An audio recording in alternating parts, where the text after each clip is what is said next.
같이 한번 읽어보겠습니다. 너희 중에 누구든지 지혜가 부족하거든 모든 사람에게 후히 주시고 꾸짖지 아니하시는 하나님께 구하라. 그리하면 주시리라. 아멘. 최근에 제가 월요일 아침에 성막을 하는데 이렇게 성막을 참여하신 분들은 아실 거예요. 도중에 제가 예배를 이렇게 멈췄어요. 기도를 멈추고, 왜 제가 하나님께 예배드리고 있지 않은 부분들이 비춰지니까. 그래서 하나님 앞에 예배를 멈추고 각자 하나님을 찾는 시간을 갖게 했어요. 기도라고 하고 있는 의식을 행하면 되는 것이 아니고, 예배라고 하고 있는 의식을 행하면 되는 것이 아니고, 거기에 우리가 어떠한 자세와 태도를 가지고 우리가 서느냐가 중요합니다. 그래서 그 자리에 앉아 있다라고 되는 게 아니고요, 그 시간 행한다라고 되는 것도 아니고, 물론 그렇게 그 시간들을 지켜가는 거요 매우 중요합니다. 하나님 명하신 명령입니다. 근데 우리가 그 안에 우리가 어떻게 우리가 서느냐가 더 핵심적으로 중요한 부분이죠. 그래서 제가 오늘 나눌 부분도 그 연장선상에 있고요. 그래서 제가 하나님 앞에 온전하게 그 아침에 그 새벽에 나와서 하나님 앞에 찬양하고 기도하고 있는 제 자신이 하나님 앞에 올바르지 못한 태도가 있다는 게 비춰지면서, 이렇게 해서는 더 이상 기도가 의미가 없다는 생각을 가졌어요. 그래서 하나님을 찾는 게, 제 스스로가 하나님을 찾고 하나님을 구하는 것이 낫겠다 싶어서 그 기도를 멈추고 각자 하나님을 찾는 시간을, 제가 비춰진 부분을 회개하고 다시 하나님께 돌이키고 그런 부분들을, 그런 시간을 갖게 됐어요. 오늘 우리가 야고보 사도가 기도를 강조하고 있어요. 여기 보시게 되면 구하라 그리하면 주시리라. 그래서 오늘은 이제 우리가 그동안 이렇게 지혜가 부족하다, 후히 주시고 꾸짖지 아니하시는 하나님, 그리고 구하라까지 우리가 이제 행함을 강조하고 순종을 강조하고 있는 야고보서를 살펴가면서 우리가 공의를 심는 것을 살펴가는 가운데 이제 거기까지 왔어요. 그 다음에 이제 야고보 사도는 그리하면 뭐 하신다? 주신다. 응답하신다. 자, 이 부분을 야고보 사도가 얘기를 해요. 그래서 이제 그 부분에 대한 것을 우리가 조금 살펴갔으면 좋겠습니다. 하나님은 우리의 기도에 응답하시는 분인데, 그래서 우리가 그것을 우리가 좀 이렇게 두 가지 좀 이렇게 살펴가면 좋겠습니다. 첫 번째입니다. 제가 주보에도 썼지만 야고보 사도의 삶의 핵심은 기도입니다. 그 별명이 낙타 무릎이라고 그랬잖아요. 그 핵심이 기도고요. 그 다음에 그 야고보 사도의 기도의 본질은 주시고 주시리랍니다.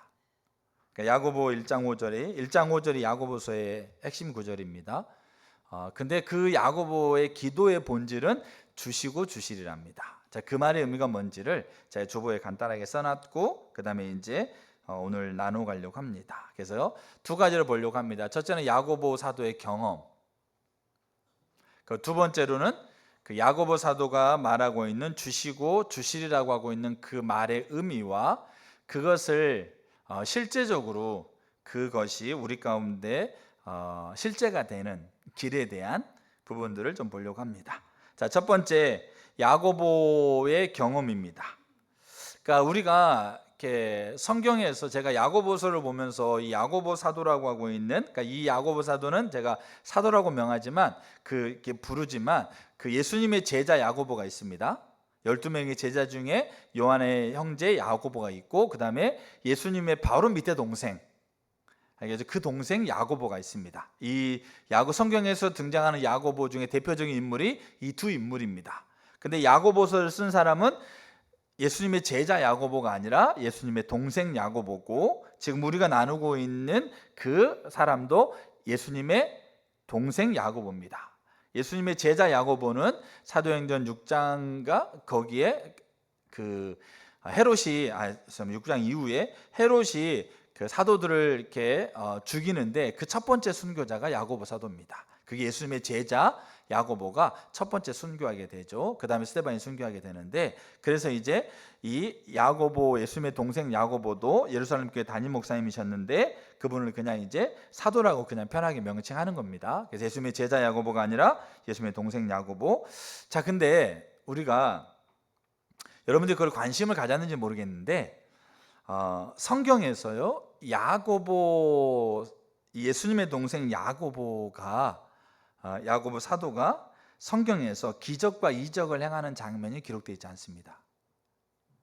그러니까 그 당시에 초기 그 야고보 사도는 초기 교회가 이럴 때 살았던 사람이잖아요.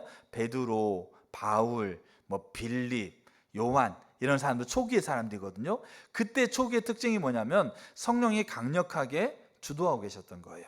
그리고 성령의 강력한 능력이 이제 표면적으로 강력하게 드러나는, 그러니까 예수님이 행했던 그 기적과 이적과 같은 사건들이 베드로를 통해서, 바울을 통해서, 심지어 빌립 집사까지 그런 이들을 통해 성경의 사도행전에 기록되고 있는 성령의 놀라운 기적과 이사들이 성경에 기록되고 있어요.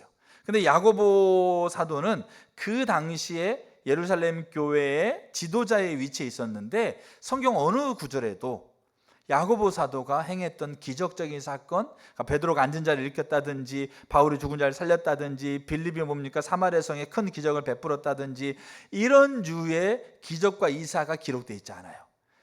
초기에 유대 중심의 베드로, 후기에 이방인 중심의 바울, 그 강력한 두 축으로 강력한 기적과 이사, 성령의 강력한 주도하심 아래에서 그렇게 나타났던 기적과 의사가 야고보 사도에게는 일어나지 않아요. 일어나지 않는 게 아니고 기록되어 있지 않아요, 성경에. 또 하나는 그 당시에 교회가 처음 시작되는 거잖아요.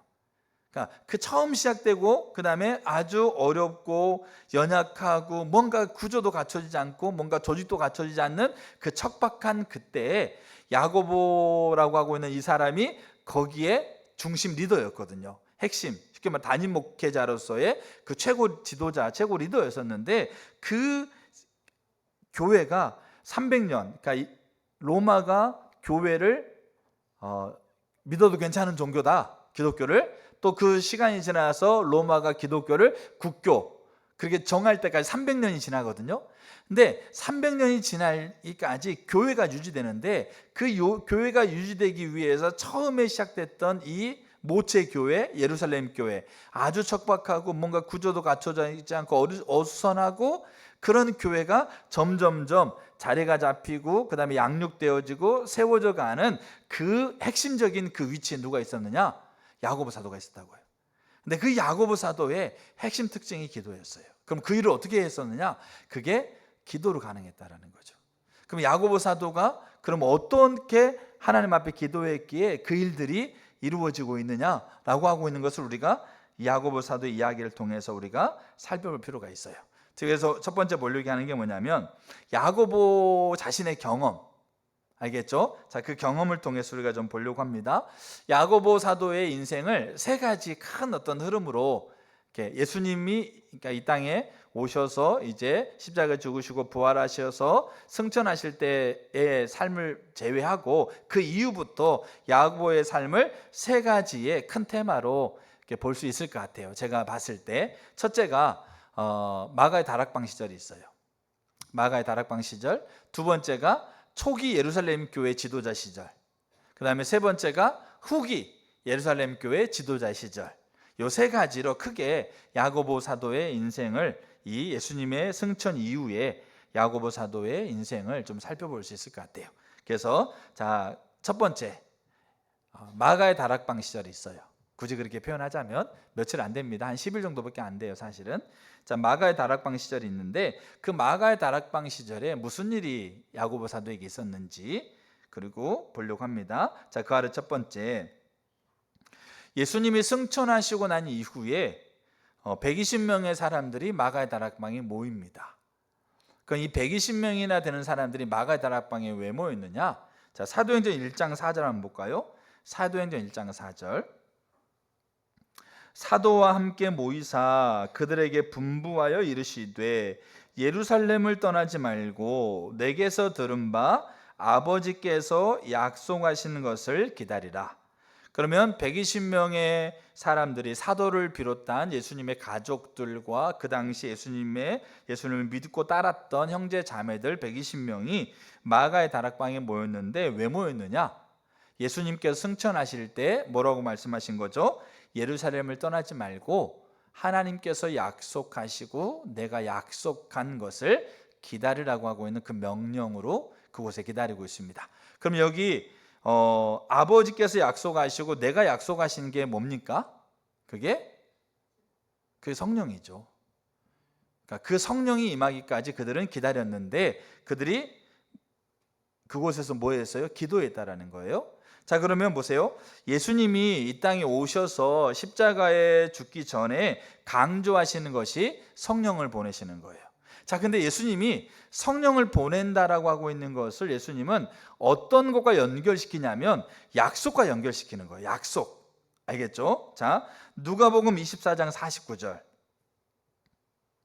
볼지어다 내가 내 아버지의 약속하신 것을 너희에게 보내리니 너희는 위로부터 능력을 입히울 때까지 이 성에 유하라 하시니라. 지금 예수님이 성육신 하셔서 제자들과 함께 있으면서 뭐라고 그래요? 내가 뭐를 보내겠다? 내가 성령을 보내겠다. 근데 내가 성령을 보내는 건데 이거는 내가 보내는 거지만 누가 약속하신 거다? 아버지께서 약속하시는 것을 내가 너희한테 보내는 거다. 근데 내가 너희한테 보낼 때도 이거를 뭐로 보낸다는 거죠? 예수님이 보낸다고 하고 있는 약속으로 보내시는 거예요. 알겠죠? 자, 그래서 요한복음 14장 26절 다시 한번 볼게요. 요한복음 14장 26절. 보혜사 곧 아버지께서 내 이름으로 보내실 성령 그가 너희에게 모든 것을 가르치시고 내가 너희에게 말한 모든 것을 생각나게 하시리라. 한 구절 더 읽겠습니다. 요한복음 16장 7절. 그러나 내가 너희에게 실상을 말하노니 내가 떠나가는 것이 너희에게 유익이라. 내가 떠나가지 아니하면 보혜사가 너희에게로 오시지 아니할 것이요 가면 내가 그를 너희에게로 보내리니. 자, 지금 예수님께서 약속하시는 것을 기다리라고 하고 있는 그 명령을 따라 120명의 사람들이 마가다락방 모였다라는 거죠. 근데 그것은 예수님 이 땅에 계실 때 보내시겠다고 하는 성령인 거죠. 근데 예수님은 이 성령을 자기가 보낸다고 얘기하지만 이것을 자기가 보내지만 하나님께서 이미 구약에서 약속하신 것. 근데 성령이 왔어요? 안 왔어요? 안 왔어요. 근데 하나님이 약속하시는 것을 예수님이 그 약속하시는 것을 근거해서 자신이 성령을 보내신다고 하시는 거죠. 근데 자신이 성령을 보내신다고 하면서 이것도 뭔 거죠? 자신이 제자들에게 하고 있는 약속인 거예요. 그래서 사도행전 1장 4절에 그분이 하늘로 올라가시면서 약속하신 것, 이거는 누구의 약속입니까? 아버지가 약속하고 아버지의 모습, 아버지와 동일한 본주로 이 땅에 오고 있는 예수님 자신이 약속하신 것, 이 두 개의 의미가 포함되어 있다는 거예요. 예수님도 철저하게 뭐에 근거한 거죠? 아버지가 약속하신 것에 근거해서 약속을 하고 있는 거죠. 그래서 1장 4절에 약속하신 것을 기다려라. 근데 그게 성령이라는 걸 그들은 알았어요. 그러니까 언제 어떻게 어떤 모습으로 성령이 올 줄은 알아요? 몰라요? 모르는 거예요. 근데 그들은 지금 어떻게 하고 있는 거죠? 다락방에 모여 있다고요. 뭐 때문에? 약속 때문에. 자, 그러면 구약에서 하나님이 성령을 보내겠다고 하는 약속이 어디가 있어요? 그 대표적인 데가 예레미야서와 요엘서가 있는 거죠. 자, 예레미야서를 제가 한번 읽어볼게요. 예레미야서 31장을 보면 이렇게 돼 있어요. 제가 한 구절만 읽어볼게요. 31장에 보면 자 31절 이후에 이렇게 돼 있어요. 33절 이렇게 돼 있어요. 그러나 그날 후에 내가 이스라엘 집과 맺을 언약은 이러하니 곧 내가 나의 법을 그들의 속에 두며 그들의 마음에 기록하여 나는 그들의 하나님이 되고 그들은 내 백성이 될 것이라. 여호와의 말씀이라. 여러분 여기 성경에 보시게 되면 하나님께서 하나님의 법을 그들의 우리의 마음에 우리의 속에 새기신다고 그랬어요. 그럼 그 말의 의미가 뭡니까? 우리가 예수 믿을 때 우리의 속을 뭡니까? 벌려가지고 쓰시는 거 아니잖아요. 그 말의 의미는 뭡니까? 우리 안에 계신 성령, 그리고 우리에게 예수님 말씀에 의하면 가르치고 깨닫게 하시는 성령, 그 성령이 하나님의 말씀을 우리 속에 기록한다라는 거죠. 하나님의 말씀을 우리 속에 깨닫게 한다라는 거죠. 근데 그게 누구의 말이라고요? 누구의 약속이라고요? 그게 구약의 하나님의 약속이에요. 요엘서도 마찬가지요. 좀 더 제가 읽겠지만 그날의 내용을 내가 남종과 여종에 부어주리겠다. 그러니까 하나님의 약속, 그리고 이 땅에 오신 예수님이 그 하나님의 약속을 근거해서 기초해서 자기가 보내겠다고 하신 약속, 그 약속을 근거해서 예수님이 승천하시고 난 이후에 120명의 사람들이 마가의 다락방에 모여 있는 거예요. 주시고 주시라는 말의 의미를 찾아가는 거예요. 자, 그래서 두 번째, 첫 번째가 마가 다락방에 모였어요. 약속하신 것을 기다리며 모였어요. 그러니까 지금 야고보의 경험을 보는데 마가 다락방 시절을 보는 거예요. 두 번째가 마가의 다락방에서 야고보를 포함한 그 120명이 뭐 하고 있어요? 120명이 기도하고 있어요. 자, 1장 14절 이렇게 돼 있어요. 분명히 마가 다락방에, 그러니까 예루살렘 마가 다락방을 지정한 게 아니고 거기가 많은 사람이 모일 수 있는 공간이니까 그쪽 간 거예요. 근데 예루살렘이라고 하고 떠나지 말라고 그랬기 때문에 거기서 떠나지 않았는데 그들은 뭐 하고 있었느냐? 그들은 기도하고 있었다고요. 자, 1장 14절에 여자들과 예수의 어머니 마리아와 예수의 아우들과 더불어 마음을 같이하여 오로지 기도에 힘쓰더라. 지금 뭐를 근거해서 기도하고 있는 거예요? 뭐를 근거해서? 약속. 누구의 약속? 하나님의 약속을 근거해서 예수님께서 하신 약속. 그 약속을 근거해서 기다리고 있는 거예요. 근데 기다릴 때 그들은 뭐 하고 있었다고요? 기도하고 있었다고요. 근데 이 기도는 철저하게 자기가 임의로 하는 게 아니고 자기 마음에 내키는 대로 하는 게 아니고 자기 기분대로 하는 게 아니고 철저하게 지금 하나님과 예수님께서 하신 약속을 근거해서 기도하고 있는 거예요. 그 약속을 신뢰하고 기다리고 있는 거죠. 왜냐하면 그 약속의 내용도 중요하지만 그 약속을 하고 있는 그 대상, 예수님과 하나님, 그 예수님은 부활을 통해서 승천하는 걸 통해 자신이 하나님이라는 것을, 자신이 메시아라는 걸 세상에 증명하셨으니까 그 예수님이 하시는 그 약속을 신뢰해서, 그 약속하신 그분을 신뢰해서 지금 그들이 120명이 기도하고 있다는 거죠. 자, 세 번째, 그렇게 기도하고 있었을 때 무슨 일이 벌어졌어요? 마가의 다락방에 성령이 임하신 거예요. 자, 사도행전 2장 1절 보겠습니다. 오순절 날이 이미 이름에 그들이 다 같이 한 곳에 모였더니 호련히 하늘로부터 급하고 강한 바람 같은 소리가 있어 그들이 앉은 온 집에 가득하며 마치 불의 엿처럼 갈라지는 것들이 그들에게 보여 각 사람 위에 하나씩 임하여 있더니 뭐요? 마가의 다락방에 성령이 임하신 거죠. 근데 그 성령이 임하는 것은 잘 알으실 게 뭐냐면 그들이 기도했기 때문에 성령이 임해요. 근데 그들이 기도했기 때문에 성령이 임하는 게 아니고 뭐 때문에 임한 거예요? 그게 하나님의 약속 때문에 임한 거예요. 그거를 베드로가 이렇게 표현해요. 사도행전 2장 16절에. 그러니까 자, 이는 곧 선지자 요엘을 통하여 말씀하시는 것이니 일러스되 하나님이 말씀하시기를 말세 내가 내 영을 모든 육체에 부어주리니 너희 자녀들은 예언할 것이요 너희 젊은이들은 환상을 보고 너희의 늙은이들은 꿈을 꾸리라. 그때 내가 내 영을 남종과 여종에게 부어주리니 그들이 예언할 것이요. 하나님의 약속을 근거해서 그들이 마가다락방에 모여서 기도했을 때 그 하나님의 약속대로 그 일이 성취되는, 그거를 마가의 다락방 시절에 누가 경험한 거예요? 야고보가 경험한 거예요. 예수님이 하나님 말씀을 근거해서, 하나님 말씀을 기초해서 성령을 보내시겠다 약속하셨고 그 하나님께서 약속하신 약속대로 성령이 오시는 것을 야고보 사도가 경험한 거예요. 이게 야고보 사도의 마가의 다락방 시절이에요. 자, 두 번째, 자 이제 야고보 사도가 이제 초대 예루살렘 교회, 언제부터 야고보 사도가 초대 예루살렘 교회 최고의 리더가 담임하고 있는 최고의 리더가 됐는지는 기록이 안 나와 있어요.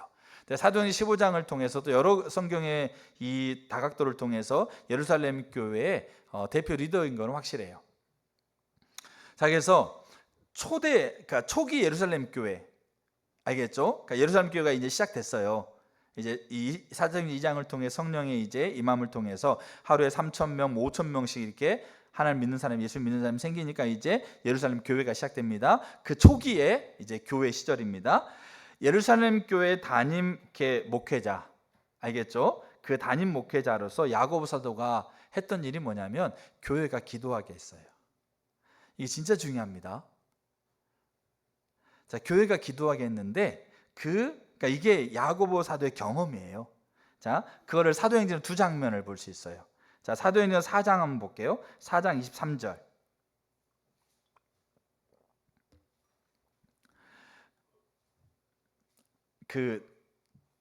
3천 명, 4천 명, 5천 명만 이렇게 그 예수 믿게 되니까 예수님을 이렇게 죽기까지 이렇게 몰아갔던 유대 지도자들 있잖아요. 이들이 그것에 대해서 굉장히 위협감을 느꼈어요. 그래가지고 사도들을 잡아들였어요. 1차적으로 초창기 때. 그때 베드로 요한이 잡혀요. 그러니까 베드로 요한이 잡혀가지고 예수님을 재판했던, 예수님을 죽이기로 결정했던 그 자리에 세워놓고 그들을 위협합니다. 핍박하고 그 다음에 죽는다고 위협하는 거죠. 근데 하나님께서 이렇게 은혜를 베푸셔가지고 그들이 풀려나게 돼요. 그래가지고 그들이 교회에 왔어요. 교회에 와가지고 자기 자신이 그 제사장들과 유대 지도자들 가운데서 어떤 일이 일어났는지 사도행 4장 나와요. 그것들에 대해서 쭉 얘기를 하는 거예요. 자, 그때 그게 23절이에요. 한번 볼게요. 사도들이 노임에 잡혔다가 이제 풀려난 거죠. 자, 그 동료에게 가서 제사장들과 장로들의 말을 다 알리니 그들이 듣고 한 마음으로 하나님께 소리를 높여 이르되, 이게 기도예요. 여러분 보세요. 사도들이 그 베드로 요한이 풀려나가지고 어디로 가냐면 그들 동료들이 갔거든요. 그러니까 교회에 찾아간 거예요. 근데 거기에서 그것들을 교제했을 때 여기 뭡니까? 그들이 한 마음으로 하나님 앞에 기도해요. 근데 이 기도를 누가 주도하고 있을까요? 이 기도를 야고보가 주도해요. 리더로서. 자, 그러면서 이렇게 기도해요. 29절 보세요. 주여, 이제도 그들의 위협함을 굽어보시옵고 또 종들로 하여금 담대히 하나님 말씀을 전하게 하여 주시오며 손을 내밀어 병을 낫게 하시옵고 표적과 기사가 거룩한 종 예수의 이름으로 이루어지게 하옵소서 하더라. 31절 빌기를 다하매 모인 곳이 진동하더니 무리가 다 성령에 충만하여 담대히 하나님 말씀을 전하니라. 여기 하나님께 소리 높였다는 말을 그 바로 31절에 빌기를 다했다고 표현하고 있어요. 뭐하고 있어요? 교회가 함께 모여서 기도하고 있어요. 지금 사도들이 잡혀가서 그 어려움 당하고 위험 당하고 고난 당하는, 그리고 그 여파가 어디까지? 교회까지 미쳐오고 있는. 근데 그들이 뭐라고 그러냐? 그들은 그것을 하나님 앞에 감사했어요. 자격 없는 내가 하나님께 수종드는 기쁨을 주셔서 그 자리에 있는 것을 그들은 기뻐하고 있는 거예요. 그 고난의 자리에서, 그 어려운 자리에서 그들은 하나님을 드러낼 수 있는, 하나님을 나타낼 수 있는 그 자리라고 여겼기 때문에 도저히 자격 없는 자기를 그 자리에 두시는 하나님께 감사했다고요. 근데 그럼에도 불구하고 하나님 우리에게 은혜 베푸셔서 우리가 그 자리에 굴복하지 않고, 하나님 우리가 그 자리에서 하나님을 드러낼 수 있는 그 수종드는 기쁨을 주시는 하나님을 우리가 신뢰하고 우리가 하나님을 담대히 전하게 하시고 우리를 통해서 하나님 살아계심을 드러내세요. 그렇게 하나님 앞에 그들이 기도한 거죠. 그리고 그 기도를 누가 이끌었느냐? 야고보가 이끈 거예요. 그리고 그 기도를 마쳤을 때 그 교회 안에 성령이 강력하게 임하는 거예요. 그리고 그들이 나가서 어떻게 하는 겁니까? 복음을 담대히. 여러분 이건 말로 한 거 아닙니다. 말과 삶과 행위로 그들이 자기가 믿는 복음을 증언하고 사는 거죠. 그게 야고보 사도의 경험이에요. 초기 교회의 경험이에요. 근데 자, 초기에 기도했다고 하고 있는 것이요, 참 이렇게 성경을 보면서 느끼는 부분이 이 부분만 있는 게 아니에요. 저는 여기가 그 예루살렘 교회, 그러니까 우리가 지금 말로 치자면 이 본당 있잖아요. 본당에서 하고 있는 기도, 전체 기도라고 생각해요. 근데 또 하나의 장면이 있어요. 기도가 사도행전에 나오고 있는 중요한 장면이 하나가 나온 게 뭐냐면, 이제 헤롯이 야고보를 죽여요. 예수님의 제자 야고보가 헤롯에 의해서 순교당합니다. 그러니까 그 당시에 유대 지도자들이, 그다음 유대인들이 교회를 뭡니까? 못마땅했던 자들이 야고보, 교회 지도자 야고보, 예수님의 제자 야고보를 죽이니까 사람들이 마음이 흡족해 하는 것 같아. 그래가지고 누구를 잡습니까? 베드로를 잡아요. 그리고 베드로를 죽이려고 해요. 그 장면이 사도행전에 나와요. 그때 교회가 뭐 하고 있을까요? 교회가 기도해요. 근데 이 기도는 조금 이렇게 성격이 좀 달라요. 제가 한번 읽어볼게요. 자, 사도행전 12장 3절. 아까 사도행전 4장은 베드로 요한이 그 유대인들이 잡혀가지고 그 재판받은 곳에 가서 이제 그렇게 풀려났던 장면이고, 이제 사도행전 12장은 야고보 순교 이후에 베드로를 잡아가지고 6월절 다음 날 죽이겠다고 공표하고 난 일이에요. 알겠죠? 이미 베드로는 감옥에 갇혀 있고. 자, 유대인들이 이 일을 기뻐하는 것을 보고, 이건 야고보 순교 얘기입니다. 베드로를 잡으려 할세 때는 무교절이라. 잡음에 옥에 가두어 군인 내식인 내패에 맡겨 지키고 6월절 후에 백성 앞에 끌어내고자 하더라. 이건 무슨 말일까요? 그 절기 지나면 백성 앞에서 끌어내서 죽이겠다는 얘기입니다. 자, 그때 12장 5절. 이에 베드로는 옥에 갇혔고 교회는 그를 위하여 간절히 하나님께 뭐하더라? 기도하더라. 근데 여기 교회가 기도했다고 되어 있잖아요. 근데 이 교회는 오이코스예요. 이 교회는. 왜냐하면 자, 12장 12절은 보세요. 자, 우리가 이제 베드로를 이렇게 천사가 깨우잖아요. 베드로는 꿈인 줄 알았어요. 근데 착고가 풀리고, 알겠죠? 옥문이 열리고 자기가 따라오라고 따라가가지고 성문 그 뭡니까? 그 감옥을 탈출해가지고 성문 앞에 자기가 딱 있었거든요. 근데 베드로는 그걸 꿈인 줄 알았는데 실제인 거예요. 그래 베드로가 어디를 찾아가느냐? 어디를 찾아가면 교회를 가야 되잖아요. 교회를. 근데 어디를 찾아가냐면 마가의 어머니의 집을 찾아가요. 그러니까 무슨 말이냐면, 근데 그 집에서 뭐 하고 있었어요? 기도하고 있단 말이에요. 그러니까 이게 교회가 기도하고 있다고 하는데 이게 오이코스가 기도하고 있는 거예요. 알겠죠? 개인이 기도하고 있는 거랑 마찬가지죠. 그리고 이 기도를 누가 인도하고 있느냐? 이게 야고보가 인도하고 있는 거예요. 자, 12절 보게 되면, 자, 깨닫고, 이 말은 이제 알겠죠? 이렇게 풀려나고 있는 것이 진짜네, 이걸 딱 깨닫고, 그 다음에 마가라는 요한의 어머니 마리아의 집에 가요. 왜 여기 갔는지는 몰라요. 가까워서 갔는지 생각났는지 모르겠지만 집에 간다고요. 집에. 그래가지고 놓고 두드리는 거죠. 교회 갔으면 문 열고 들어가든지 비번 누르고 들어갔을 건데 집에 가니까 그 집에 노크를 하는 거예요. 근데 보세요. 여러 사람이 거기에 모여 뭐하고 있더라? 기도하고 있더라. 베드로가 잡혔을 때 교회가 기도하고 있었는데 베드로가 풀려나가지고 마가의 어머니 집에 갔을 때 거기에서 그들이 오이코스에 기도하고 있어요. 그리고 이 기도를 야고보가 인도하고 있는데 그걸 어떻게 할 수 있느냐? 자, 12장 17절 이제 베드로가 이제 여차여차 해가지고 처음에 이제 똑똑 소리 듣고 베드로 목소리라고 그러니까 여자 뭡니까 하인이 베드로가 왔어요. 그랬더니 기도하는 사람이 야 너 미쳤다 이렇게 하고 있는 그 장면 아시죠? 거기에요.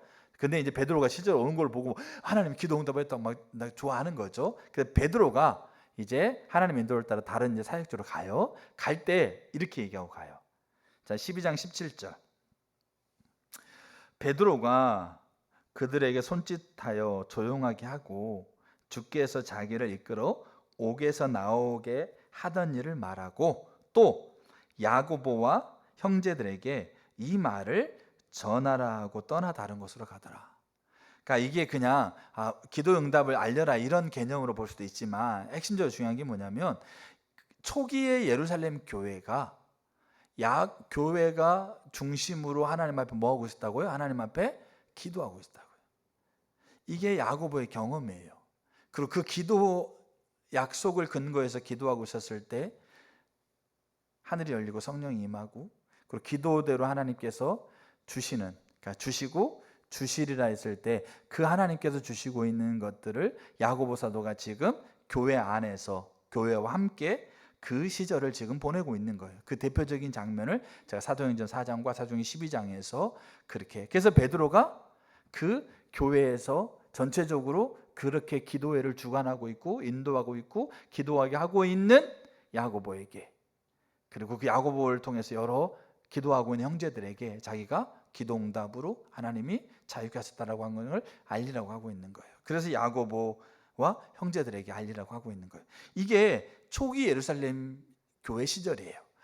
그 예루살렘 교회는 어떻게 합니까? 예루살렘 교회 중심으로 뭐에 일어나고 있었다고요? 기도가 일어나고 있었다고요. 교회 중심으로.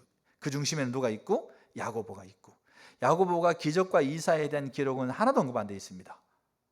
근데 이 일을 예루살렘 교회를 지금 초기 때 중기까지 일을 하고 있는 거죠. 그 다음에 세 번째, 그럼 뭐가 있겠어요? 이제 후기예요. 이 후기는 좀 달라요.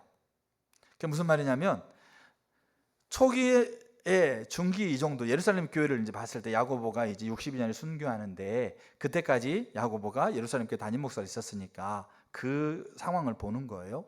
초기 때는 예루살렘 교회 중심으로 교회와 전체적으로 교회가 모여서 그 다음에 각각의 셀로 오이코스로 그들이 기도하고 기도할 수 있도록 그를 중심을 잡고 하나님 앞에 서가고 있는 분이 야고보였어요. 근데 후기 때는 이제 예루살렘 교회가 흩어지게 돼요. 스데반의 순교 이후로 강한 핍박을 통해서 교회가 흩어져요. 그래가지고 안디오 뭡니까? 뭐 갑바도기아, 뭐 로마 전역으로 흩어지고 또 로마를 넘어서는 그 뭡니까? 지역으로 교회가 흩어져요. 자, 그래서 이 후기의 사역에서는 그 흩어져 있는 교회들은 뭐 하고 있어요? 그게 지교회들이죠. 어떻게 보면 그 교회들을 섬겨요. 관리하고 섬기고 도와주는 역할을 해요. 그게 후기예요.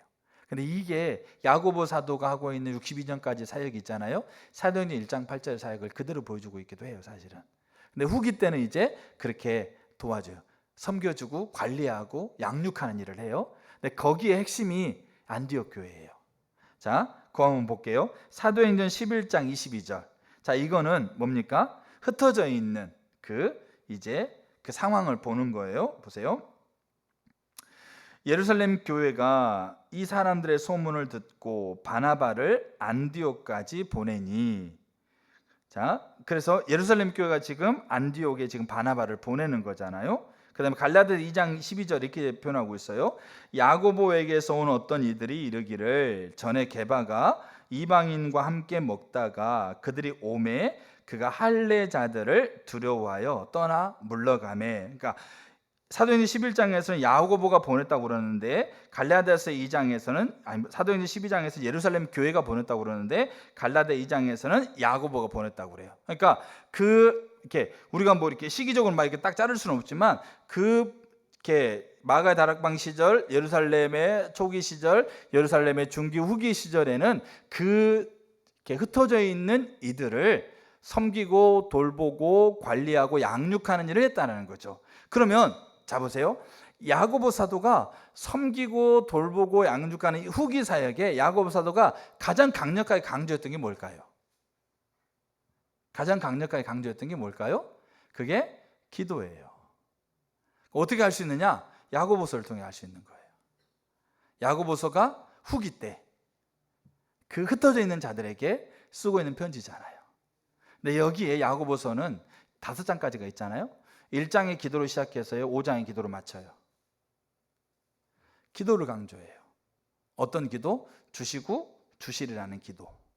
이걸 강조하는 거예요. 그래서 1장에 우리가 1장 5절 지혜가 부족하거든 후히 주시고 꾸짖지 아니하신 하나님께 구해라 그럼 주신다. 기도해라 그럼 주신다. 그 다음에 5장 야고보서 쭉 쓰면서 5장은 뭐로 끝납니까? 엘리야의 기도로 끝나요. 기도로 시작해서 기도로 끝나요. 거기 사이에는 행함이 당연히 들어있고.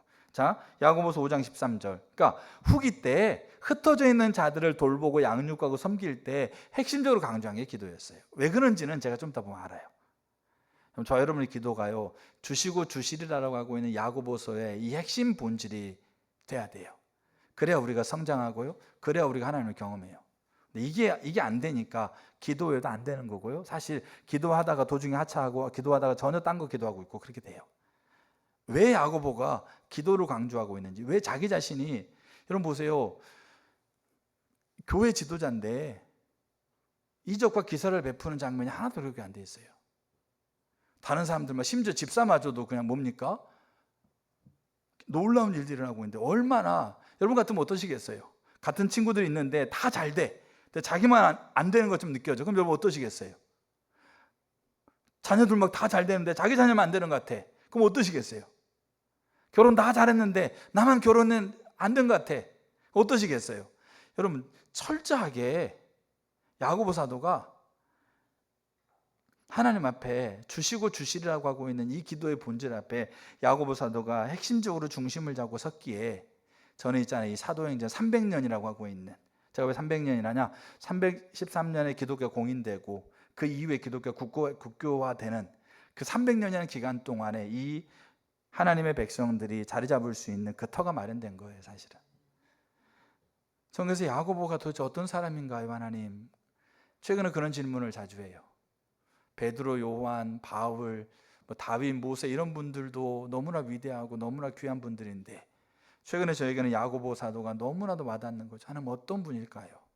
그 척박한 자리에서 그 아직 자리도 안 잡히고 정말로 거친 자리에서, 그 위협이 기세등등한 자리에서 막 죽어나가는 자리에서, 근데 자기 자신의 기적과 이사를 행하고 있는 것들이 있으면 뭡니까? 카리스마라고 잡아갈 건데 그것도 아니에요. 없는 게 아닌데 기록이 언급이 안 되고, 그런 자리에서 그가 꿋꿋하게 그 자리를 하루에 12번씩이도 그거 포기하고 싶은 자리가 그 자리일 것 같은데, 그 자리를 그렇게 지키고 있었다? 그거요, 그 무릎이 굳은 살에 베길 정도로 하나님 앞에 엎드리지 않고는 불가능한 거죠. 근데 어떻게 엎드렸냐예요. 어떻게? 그 엎드리는 게 주시고 주시리라예요.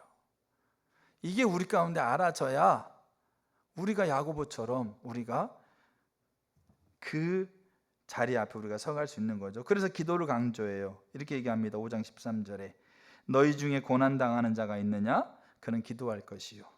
즐거워하는 자가 있느냐? 그는 찬송할 것이라. 너희 중에 병든 자가 있느냐? 그는 교회 장로들을 청할 것이요. 그들은 주의 이름으로 기름을 바르며 그를 위하여 기도할지니라. 믿음의 기도는 병든 자를 구원하리니 주께서 그를 일으키시리라. 혹시 죄를 범하였을지라도 사함을 받으리라. 그러므로 너희 죄를 서로 고백하며 병 낫기를 위하여 서로 기도하라.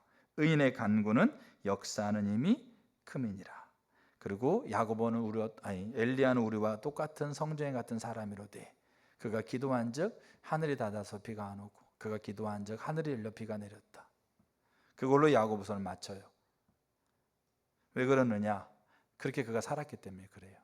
그 삶을 통해서 강력하게 주시고 주시리라고 하고 있는 것을 그 삶에 체득한 사람이어서 그래요. 그래서 제가 이 성경을 이 설교를 준비하다가 이 구절을 보게 됐어요. 그동안 한 번도 이 구절 안 보였던 구절이에요. 바울이 그 시대 초대교회 교회 기둥 3명을 언급합니다. 그 중에 첫 번째가 야고보예요. 야고보 갈라디 2장 9절 이렇게 쓰고 있어요. 또 내게 주신 은혜를 알므로 기둥같이 여기는 야고보와 게바와 요한도 나와 바나바에게 교제 약속을 하였으니, 그 기라성 같은 바울이 이방의 문을 열었잖아요. 땅끝까지 복음을 전하는 서문화까지 갔던 사람이 바울이고, 그 기독교 역사에 바울이 뭡니까? 바울이냐 예수냐 이렇게 평가될 사람인데, 그 사람이 교회 기둥으로 뽑고 있는 3사람 중에 첫 번째가 야고보였어요. 야고보는 근데 어떠한 기적과 이적과 같은 사건이 언급되지 않아요. 그러나 그는 묵묵하게 62년까지 그 교회 중심으로서 기도했고 기도하겠고 같이 기도했던 사람이에요. 근데 그 기도의 가장 뭡니까? 그 핵심 본질이 주시고 주시리라예요. 이게 야고보의 경험이에요. 야고보의 인생이고요. 자, 그래서 이게 야고보의 삶이고, 자, 두 번째, 야고보 사도의 기도의 본질입니다. 주시고 주시리라. 이게 1장 5절에 후히 주시고 그 다음에 주시리라 그러잖아요. 준다는 말이 같은 단어예요. 같은 단어인데 야고보 사도가 이 단어를 앞에 주시고와 뒤에 주시리라는 단어를 같은 단어인데 헬라어 용법과 시제를 다르게 만들어요. 그러니까 우리가 성경을 볼 때 여러분들이 잘 이렇게 구절을 우리 잘 보려고 하면 헬라어 사전 같은 걸 참고하면 좋아요. 헬라어 잘 모르더라도. 근데 먼저 보실 때 중에 하나가 뭐냐면 그 단어를 그 사람이 어떤 용법으로 어떤 시제로 썼는가를 보는 게 굉장히 중요한 부분이에요. 그러니까 예수님이 내 피를 먹고 마신다라고 하잖아요. 그 말을 2번 똑같이, 우리나라 말은 내 피를 먹고 마시는 자는 뭡니까? 그 말을 요한복음 5장에 2번 똑같이 쓰고 있어요. 우리나라 말은 먹고 마시다라고 똑같은 단어를 쓰고 있는데 헬라어는 달라요. 왜냐하면 일부러 그렇게 쓰는 거예요. 다르게. 그 당시에는 그게 헬라어는 시제와 용법이 굉장히 중요하거든요. 그래서 예수님이 내 피를 먹고 마신다를 처음에 썼을 때는 완료로 쓴 거예요. 이건 한 번 먹고 마시는 것. 예수 믿을 때. 그 다음에 2번째는 뭐로 쓴 거? 그거 다 배웠잖아요. 진행으로 쓰고, 진행. 매일매일 예수님 피를 먹고 마시는. 그 말은 매일매일 구원받아야 된다 이게 아닌 거죠. 하나님과 교제 안에서 그분의 생명을 공급받는 걸 얘기하는 거예요. 친밀한 관계 안에서. 그러니까 그렇게 의도적으로 용법과 시제를 달리 쓰는 거죠. 그리고 이게 매우 중요해요. 헬라어에서는. 근데 야고보 사도가 여기 주시고 주시리라라고 하고 있는 그 말의 용법을 똑같은 단어를 다르게 써요. 근데 이게 진짜 중요한 거예요. 야고보 삶의 경험에서 나오고 있는 부분이고 기도의 본질이에요. 자, 그러면 주시고 주시리라는 말의 첫 번째 앞에 주시고 후이 주시고라는 주시고 있잖아요. 이 주시고라고 하고는 이 말이 헬라어로 용법이 뭐냐? 이게 현재 동사예요. 동사는 뭡니까? 이거 행동이 동사잖아요. 동사 알겠죠? 자, 동사인데 둘 다 동사예요. 주신다, 주시리라고 동사인데 용법이 뭐냐면 현재. 그 다음에 능동이에요. 알겠죠? 그러니까 능동은 뭡니까? 능동은 내가 주도적으로 하는 게 능동입니다. 자, 그러면 그 다음에 뒤에 주시리라는 용법이 뭐냐면 미래예요. 알겠죠? 미래.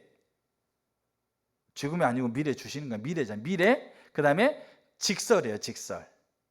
그리고 수동이에요. 누가 주시는 거예요? 우리가 주는 거예요. 기도용답은 우리가 주는 거예요? 하나님이 주는 거예요? 하나님이 주는 거예요. 그 능동으로 써져야 돼요. 주시리라. 누가 주는 거예요? 하나님이 주는 거예요. 근데 이걸 수동으로 썼다고요. 주시는 거는 능동이에요. 언제? 현재, 지금 주시는 거예요. 하나님이 우리가 기도하면 주시고 기도 안 하면 안 주시는 분 아니에요. 지금 주시고 있는 분이에요. 이게 능동이에요. 우리의 기도 여부 상관없이 그분은 지금 주시고 있고 지금 신실하고 지금 전능하고 지금 위로자예요. 근데 이거를 근거해서 하나님 앞에 구할 때 그때 하나님이 주시는 거예요. 근데 이게 수동인 거예요. 수동은 뭐예요? 내가 능동적으로 하는 게, 내가 주도하는 게 능동이고 다른 사람이 나를 끌고 가는 게 수동입니다. 그럼 하나님이 우리의 기도에 기도하니까 주고 기도 안 하면 안 주고 그런 건 아니에요. 왜? 하나님은 자기 자신이 주권자이고 전능자이고 뭡니까? 그분이 왕이시기 때문에 그분이 주시는 거예요. 그리고 지금 주고 계시는 분이에요. 여러분 눈에 하나님 안 주시는 것처럼 보이잖아요. 하나님 안 계신 것처럼 보이고 마치 하나님 마치 안 하고 있는 것처럼 보이잖아요. 근데 아니에요. 지금 그분이 주고 계시는 분이에요. 근데 하나님이 주고 계신 분이라고 해서 우리 삶 가운데서 하나님이 주시는 것이 하나님께 내가 아무것도 안 해도 하나님 다 주시느냐? 절대 그렇지 않아요. 야고보는 뭐라고 그래요? 이거를 수동으로 표현하고 있다고요. 그럼 그 수동에는 뭐가 있겠어요? 구하는 게 있는 거예요. 구하는 자들에게 누가 주시는 겁니까? 하나님이 주시는 거예요. 왜? 이미 그것은 하나님이 주시고 있는 그 안에 이미 다 포함되어 있으니까. 근데 그럼에도 불구하고 이거를 근거해서 하나님 앞에 서는 자들에게 마치 그들이 달라고 해서 주는 것처럼 보이는 수동을 쓰고 있다고요. 이게 야고보 사도가 가지고 있는 기도의 본질이에요. 근데 중요한 게 뭐냐?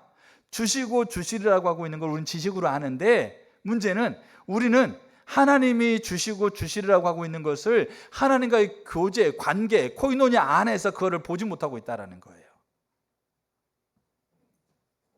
그래서 우리가 야고보서도 얘기하고 있는 이 코이노니아의 본질 아래서 우리가 이거를 알아야 되는 거예요. 지식으로 아는 것 말고요. 하나님이 주시는 분이라는 것, 주시고 있는 분이라는 것, 하나님이 주시는 분이라는 것을 우리가 지식으로 아는 것 말고 코이노니아, 관계, 하나님과의 관계, 본질 아래서 우리가 그것을 우리가 다투를 알아야 된다는 거죠. 그게 야고보의 경험이었어요. 그래서 야고보는 주시고 주시리라고 하고 있는 그 본질 아래서 야고보는 선 거예요. 그 눈에 안 보여요. 안 되는 것처럼 보여요. 300년이 가잖아요. 야고보 그도 뭡니까? 순교를 당하고 어려움 당하고 핍박을 당하고 아픔이 있고 그리고 하나님이 강한 능력으로 임하는 것처럼 보이지만 어떨 때는 깜깜하기도 하고 앞길을 어떻게 할지도 몰라. 근데 야고보 사도가 그렇게 하나님 앞에 기도할 수 있었던 핵심이 바로 여기 있다고요. 자, 그래서 보세요. 우리가 헬라어에서 진짜 중요한 게 뭐냐면 시제를 우리가 영법과 시제가 진짜 중요한 부분인데 여기 이제 이거부터 우리가 이렇게 좀 참고를 알면 좋겠어요. 현재라고 하고 있는 시제를 쓰잖아요. 현재라고 하고 있는 시제는 단순히 지금 일어나고 있는 일을 이렇게 의미하는 게 아니고, 그러니까 그게 지금 일어나고 있는 일인 거 맞습니다. 근데 그것만을 헬라어의 현재는 의미하지 않아요. 그러니까 이게 진짜 중요한 부분이에요. 자, 보세요. 헬라어에서 현재 시제는 시간, 지금이라고 하고 있는 시간도 중요하지만 그 일이 되어지고 있는 상태가 중요한 거예요. 그러니까 지금 그 일이 되어지고 있는 거죠.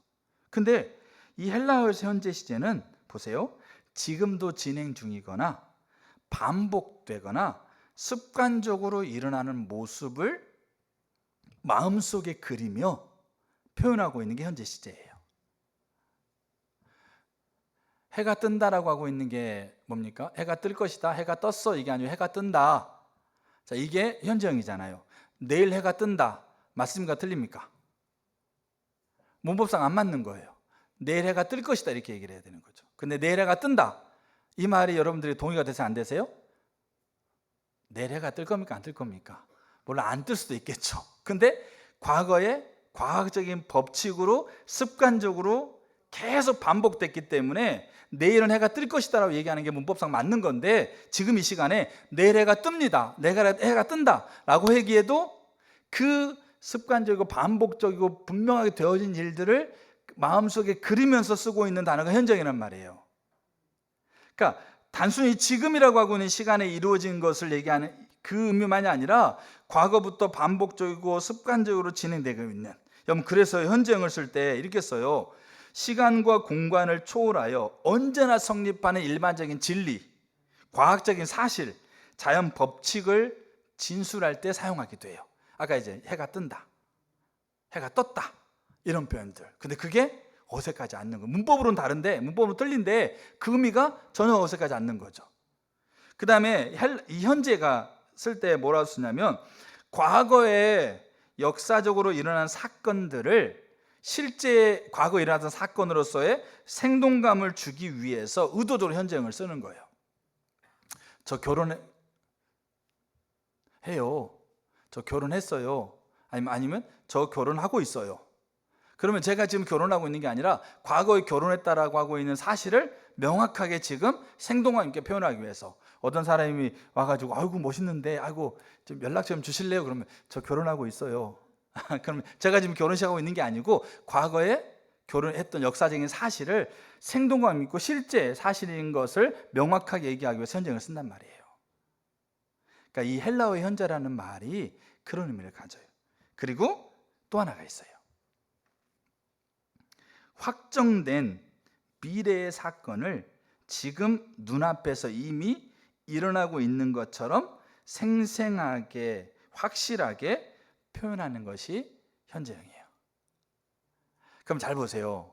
야고보가 있잖아요. 주시고 주시라고 그랬잖아요. 이 주신다라는 말이 야고보가 뭐로 썼다고요? 현재 능동으로 썼다고요. 하나님이 지금 주시고 있는 건데, 야고보가 어떤 걸 기도하죠? 하나님 우리를 도와주세요, 하나님 우리를 위로해 주세요. 그러면 그거를 기도하니까 하나님이 주시는 게 아니고 이미 하나님은 지금 그 시간에 그곳에서 하나님은 이미 그거를 주고 계시는 분이란 얘기예요. 이게 그분과의 관계에서 알아지는 거란 말입니다. 이게 기도의 본질이에요. 내가 기도하니까, 아니요, 기도해도 줄지 말지가 아니고, 내가 뭐 했다고 해서 주고 뭐 안 했다고 해서 안 주고, 이게 아니고 이미 하나님은 지금 주시고 있고 주시고 있는 분이세요. 그것을 관계 본질 안에서 명확하게 그것을 알고 그것을 근거해서 하나님 앞에 구하면, 그러면 하나님이 준다고요. 줄지 안 줄지가 모르는 게 아닌 거예요. 왜? 이거를 명확하게 근거하고 있어요. 근데 언제 줄지, 어떻게 줄지, 누구에게 줄지, 어떤 과정을 줄지는 모르는 거예요. 10년이 걸릴지, 20년이 걸릴지, 3일이 걸릴지, 20일이 걸릴지, 100년이 걸릴지. 나 60년 기도했어요. 다니엘 21일 기도하고.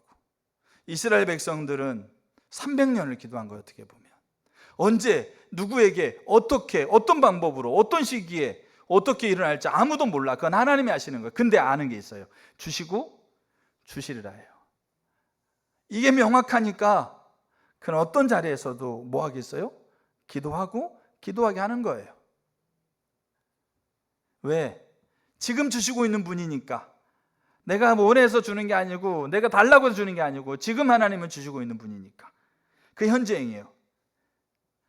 그게 주신다라는 거죠. 자, 그리고 주시리라고 하고 있는 것을 야고보 사도가 미래로 쓰고 있죠. 미래. 근데 미래 직설로 쓰고 있어요. 직설. 여러분 직설은 있잖아요. 헬라어의 직설은 강력한 단어입니다. 사실은 그게 뭐냐면 사람에게서 미래의 직설을 쓰지 않아요. 그러니까 직설은 반드시 이루어지는 거예요. 그러니까 사람한테 쓸 수 없어요. 왜냐하면 내가 여러분 내일 아침에 9시에 저랑 만납시다. 제가 이거를 직설로 말할 수가 없어요. 왜? 내일 아침까지 제가 있을지 없을지 모르잖아요. 여러분들이 5분 뒤에 상황을 아세요? 모르잖아요. 5분 뒤에 무너져가지고 다 하늘나라 갈지 모르잖아요.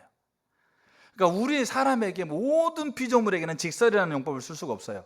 그래서 하나님 맹세하지 말라고 그래요. 왜? 거짓말이니까. 근데 거의 맹세, 하나님의 이름을 대는 건 하나님 멸시하는 거니까요. 왜 사람 맹세하는 걸 사람은 지킬 수가 없어요. 지키려고 이미 약속하고 이미 굳게 다짐해도요, 상황이 어떻게 바뀔지 누가 합니까? 모릅니다. 그러니까 사람에게 쓰는 용법이 아니에요.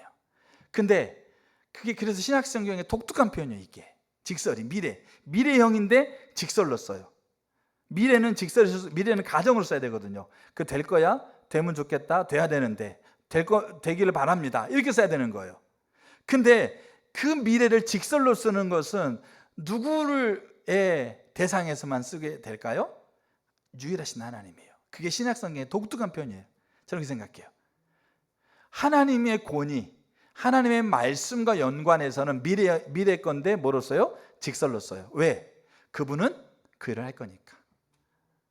그분은 처음과 마지막이니까, 시작과 끝이니까, 역사의 주관자니까, 과거, 현재, 미래를 다 보고 있으니까.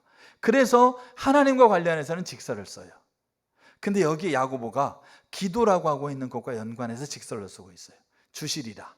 그러니까 이게 기도의 본질인 거예요. 근데 이 주시리라고 하고 있는 게 직설로 야고보 사도가 왜 그거를 직설로 표현하고 있을까요? 이거 주시는 것에 대한 명확한 본질, 코인의 본질 아래서 이게 명확하니까, 이 명확하게 지혜가 없고 후이주 꾸짖지 않으시는 하나님 앞에 이제 제가 다음 주에도 또 나누겠지만 하나님의 때를 이루는 그 패턴을 보는 게 또 필요해요. 그거를 위해서 내가 기도하면 주신다라는 게 이게 명확하니까 이게 직설로 쓰여지는 거죠. 근데 이거를 수동으로 마치 우리가 기도하면 주는 것처럼, 마치 알겠죠? 하나님이 주시는 건데 그걸 수동으로 표현했다고요. 그러니까 이게 어마어마한 거예요. 사실은 이게 우리 가운데 돼야 돼요. 이게 야고보가 그 예루살렘 교회 중심으로 예루살렘과 유대와 사마리아 땅끝까지 하나님이 증인되게 하는 삶을 살아갈 수 있는 삶과 그 살아갈 수 있는 공동체를 양육하고 있는 핵심이에요. 기도예요. 우리가 기도할 때 야고보의 기도를 배워야 돼요. 그럼 이 야고보의 기도를 배울 때 이제 오늘 나누려고 하고 있는 게 그거예요. 우리는 진짜로, 제가 아까 월요일날 성막하면서 제가 하나님 앞에 코인의 본질 안에서 제가 주시고 주시리라고 하고 있는 것이 인식이 안 되고 있는 거예요. 형식은 갖고 있는데. 그래서 제가 하나님 앞에 다시 제 자신을, 이 코인의 본질 앞에 제 자신을 세운 거예요. 그게 뭐냐? 하나님과의 관계의 본질이 있어요. 제가 수요일날 지지난주 수요일날 설교 있거든요. 제가 밴드에 올려놓으라고 그래서 그거 꼭 들어보세요. 제가 잘하고 못하고를 떠나서요, 진짜 예수님교회 안에 중요한 부분이고 저에게 중요한 부분이에요. 코이노의 본질이 우리 가운데 온전히 되지 않으면 절대 우리 기도 안 되고요, 기도해도 야고보 얘기하고 있는 것처럼 잘못 구하고요, 정욕대로 구하게 되는 거예요. 그럼 뭐냐? 코이노의 본질. 이 코이노의 본질 아래 자신을 계속 비춰보세요. 떠나 있으면 회개하세요. 돌이키셔야 돼요. 그리고 그 본질 아래 내가 있다고 한다면 은혜의 힘을 고백하시고요, 그걸 더 추구하셔야 돼요. 4가지예요. 간략하게 제가 언급만 하고 이렇게 마치려고 해요. 첫째가 뭐냐? 우리는 우리의 존재를 다 걸고 하나님을 사랑해야 됩니다. 그러니까 야고보의 기도에 주시고 주시리라고 하고 있는 기도의 본질은 이 코이노니아의 본질에서 시작된 거예요. 그가 살아계신 하나님과 그의 형이지만 이 땅에 메시아로 오셔서 십자가 죽을 부활하셔서 하늘로 올라가셨던 그 메시아 예수 그리스도, 그 분과의 교제, 관계를 통해서 주시는 분이라는 걸 알아요. 지금 눈에 안 보여도 지금 안 느껴져도 하나님은 주시고 있어요. 그걸 우리가 교제의 본질 안에 있지 않기 때문에 그거를 모르는 거예요. 그걸 알면 어떻게 하겠어요? 그리고 하나님께서 하나님의 일을 이루어가고 있는 패턴을 이해하면 그럼 우리는 그거 하나님 앞에 구하게 돼 있어요. 언제 어떻게 누구를 통해서 어떤 방법을 할지는 하나님의 주관이에요. 시기와 때도 하나님이 경하시고요, 방법도 하나님이 정하세요. 기도하다 수없이 많은 사람이 죽었고요,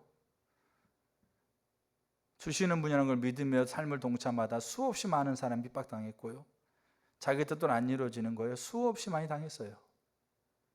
제가 원하는 것도 안 되는 것도요, 정말로 수없이 많이 경험했고, 그런데 그들은 포기하지 않았던 게 왜일까요? 이거 아니까 그런 거예요. 주시고 주시리라. 근데 왜 그들은 그렇게 알고 있었느냐? 우리가 왜 그걸 알 수 있느냐?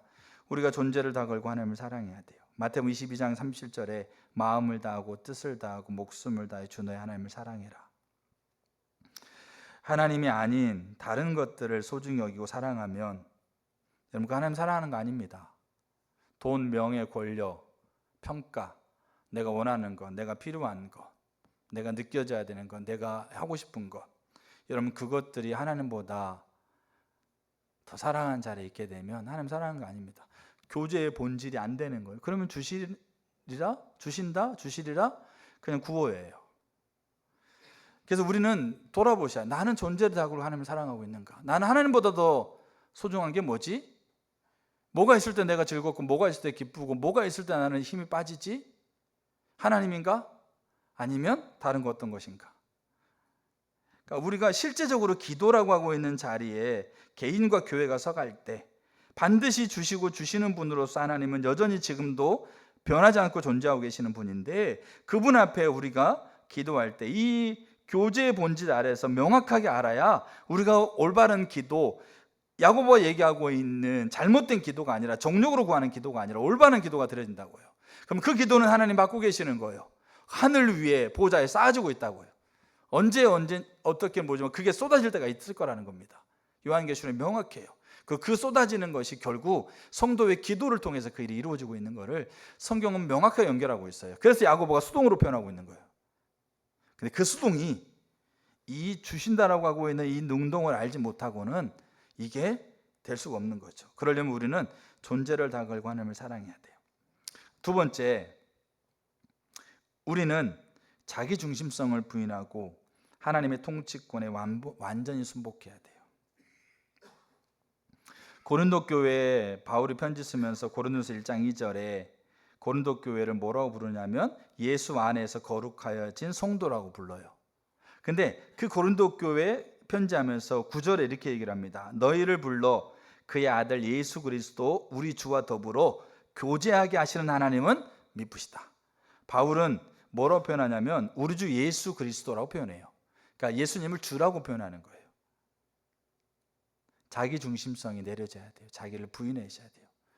내 생각, 내 평가, 내가 추구하는 바, 그분 앞에 내려주셔야 돼요. 철저하게. 내 인생의 주관자인 하나님께 나를 내리고요, 그분이 주도하고 있는 교회 위에 나를 내리고요, 그분이 주도하고 있는 이 세대 위에 나를 내리셔야 돼요.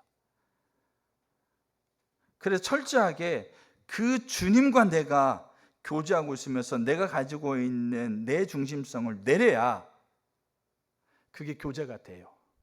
제가 월요일 날 기도하는데 기도가 안 되고 하나님 앞에 제 자신이 그걸 알고 있는 게 뭐냐면 제가 아내와의 관계에서 제 중심성을 안 내리고 있었던 거예요. 어떤 사건 때문에.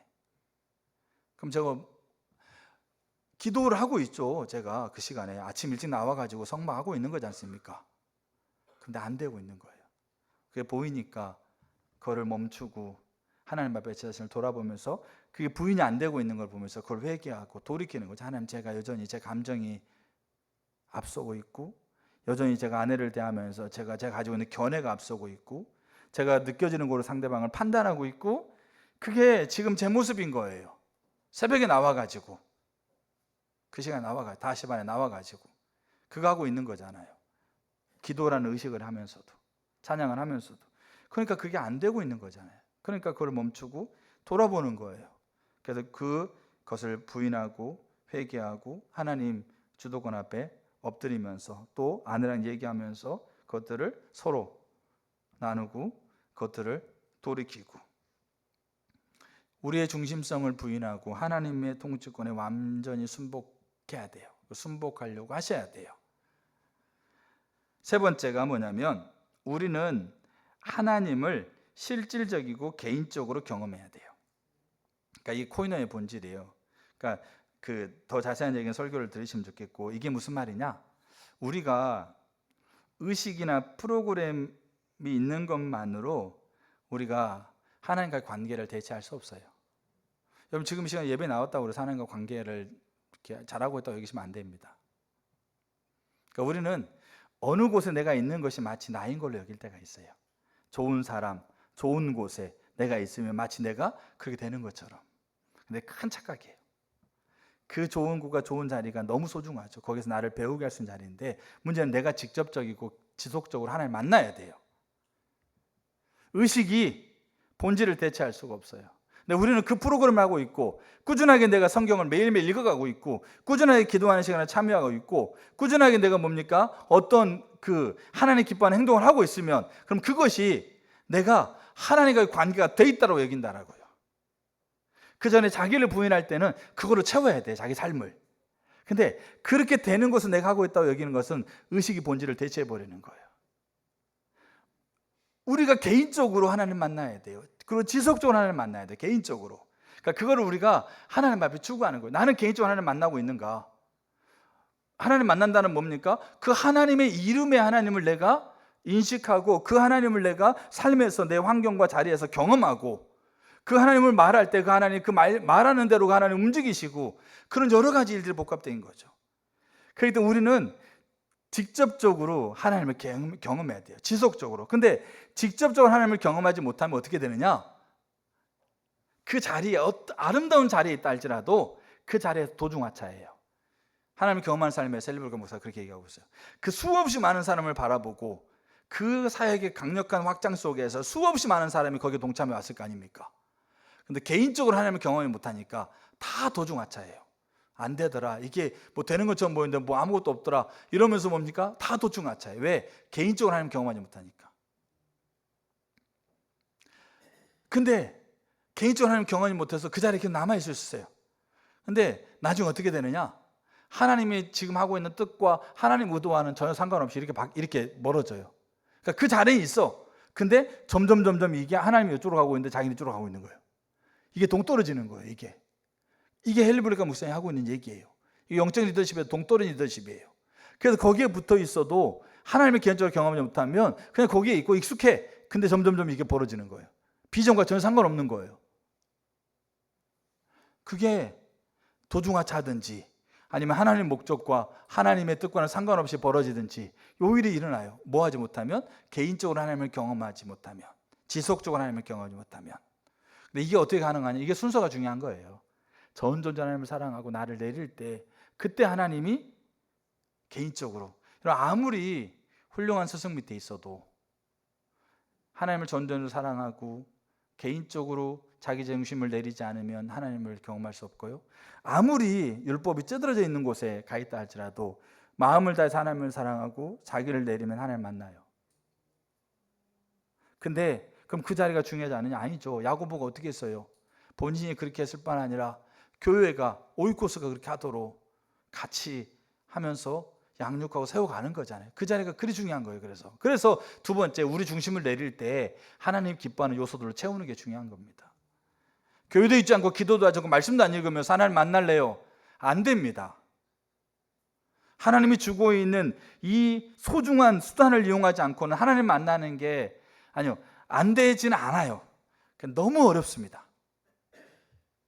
왜? 하나님을 전전적으로 사랑하면서 자기를 내리기 위해서 하나님이 기뻐하는 그 삶을 세워가야 하나님이 지금 주시고 있는 하나님을 만나게 되어지는 게 그게 순서입니다.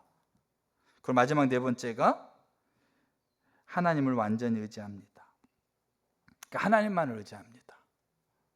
돈이나 명예나 건강이나 그 어떤 것을 의지하는 게 아니라 하나님만을 의지합니다. 그게 교제의 본질입니다. 그러니까 이 교제의 본질 앞에 나를 계속 비춰보세요. 그리고 교회를 계속 비춰보시고, 그리고 내가 그 교제의 본질에서 떠나 있는 부분이 있으면 회개하시고 돌이키셔야 돼요. 그러나 정말로 그 교제의 본질 앞에 내가 있어가고 있는 것이 보이면 더 그렇게 하도록 하나님 은혜를 구하고 추구해 나아가셔야 돼요. 공동체가 교제의 본질 앞에서 떠나 있는 부분이 있으면 정말로 절박하게 하나님께 회개하시고 돌이켜달라고 하나님 앞에 기도하시고, 그리고 기도하면서 하나님 주신 마음 안에서 때로는 너희들에게 나누기도 하시고 그렇게 하셔야 돼요. 너무 중요한 부분이에요. 그래야 야고보 사도 얘기하고 있는 주시고 주시리라, 이게 기도의 본질이, 이게 그때 거기서 일어나는 거예요. 그럼 그렇게 기도하고 있는 자들, 성경에 나와 있는 인물들이 그런 분들이세요. 그리고 이 시대에 하나님이 사용하고 있는 소중한 하나님의 자녀들이 그런 분들이에요. 근데요, 성경에는 하나도 그 이적과 기사를 기록하지 않을 수도 있어요. 우리 주변에서도 어떨 때는 정말로 그냥 뭐 이렇게 막 하나님 뭐 강한 능력이 없는 분들도 우리가 보일 수도 있어요. 우리의 눈에 보이는 걸 판단하는 건 아니고, 진짜 그 중심 안에서 우리가 교제의 본질이 온전하게 이루어지는가가 핵심적으로 중요한 부분입니다. 자, 이제 마지막 한 부분만 제가 나누겠습니다. 그게 뭐냐면, 성경에서 이 야고보의 기도가 주시고 주시리라고 하고 있는 의미에서 기도를 가장 잘 담고 있는 기도가 저는 구약의 한나의 기도고요, 신약의 마리아의 기도라고 생각해요. 나중에 사무엘상 2장과 누가복음 1장을 한번 읽어보세요. 마리아와 한나의 기도예요. 근데 그 기도가 신학자들마다 이렇게 많은 분들이 얘기하는 쌍둥이 기도라고 얘기를 해요. 의미가 똑같아요. 마리아 같은 경우도 뭡니까? 10대에 성령으로 임신하게 되잖아요. 아이를 낳는데 그 아이가 메시아래.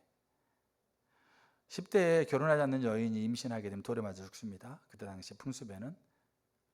근데 그 10대 초반의 여인에게 예수님, 그 성령이 오셔가지고 천사가 와서 임신하겠다, 근데 메시아다. 근데 그거를 이 어린 10대 여자아이가 그거를 받아들여요. 그리고 하나님 앞에 노래하는 게 누가복음 1장 46절부터 55절까지 나와요. 근데 거기에 이 주시고 주시리라 라고 하는 그 의미가 담겨 있어요. 그러면서 이렇게 얘기를 해요.